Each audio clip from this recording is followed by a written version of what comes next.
grandfather before the game. His name's Cyril too. I said, will the pressure affect your grandson? He said, no, he's never felt pressure, that kid. Well, he's showing that today, isn't he? He's clean hands, beautiful delivery. He's had a great start, Rioli, to this grand final. A lot of rotations here too this afternoon. Really warm the clearances too, 4-10 in favour of Geelong. So, well, Hawthorn doing well to be in front. Yeah. Young, Dejew, and they're not in front anymore. It's all level. And you would have thought, I mean, watching the general runner play, that the Hawks are up. They've played all over the Cats, but once again, the scoreboard's level, and this is what happens about expectations. We've been crunching a forward pocket, so Hawthorn's bench is only down to 2. And they're hanging on here. Lonergan, Guerra will probably concede.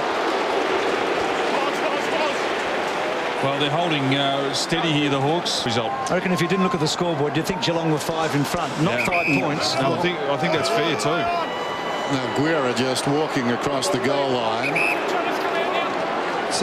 Concedes a behind. Hawthorn have put Sam Mitchell forward, and they're asking Cameron Ling to play as a defender, but unless the ball gets there... Desperate trouble, kept it alive. Chapman, Corey, chips inside the forward 50. Oh, great defence. Getting back was Williams, and he thumps it towards the line. Any line would do, and it's helped across the behind line. If Gary Ablin or involved in important bits of play like that for your team, you'd love him.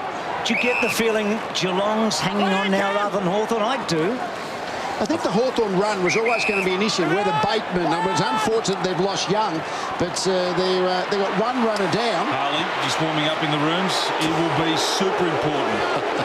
Well, his leadership's been so vital over the last 2 years, and he's sitting down in the rooms, right? It intended for Lonergan.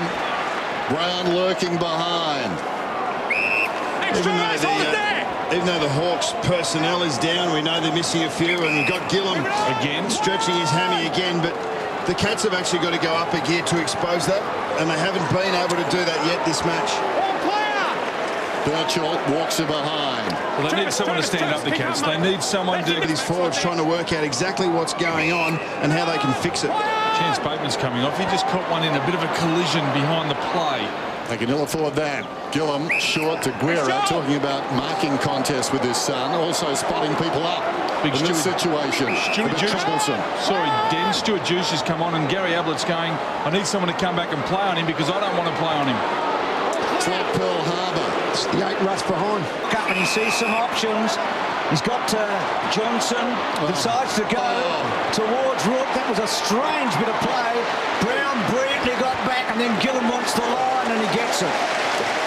Well, Johnson was on his own. They've done a very good job at making certain goals into behinds today. They've done it about 5 times too long. Two very courageous players, eyes on the ball. Great contest. Indicative of what we've seen from both Hawthorn and Geelong today. That was almost deja vu with Brad Johnson last week when Rook had to go back and... That's the 10th rush behind. They're happy with their kicking routines. So Guerra, a lot of times he's had to do this today. Why Hawthorn are in this position. Williams has got it in terms of Ellis. I'm sure he heard all week about the wonderful midfield of the Cats. Their wheelhouse. Nice snap if you were going that way. David Roden throws the remote away.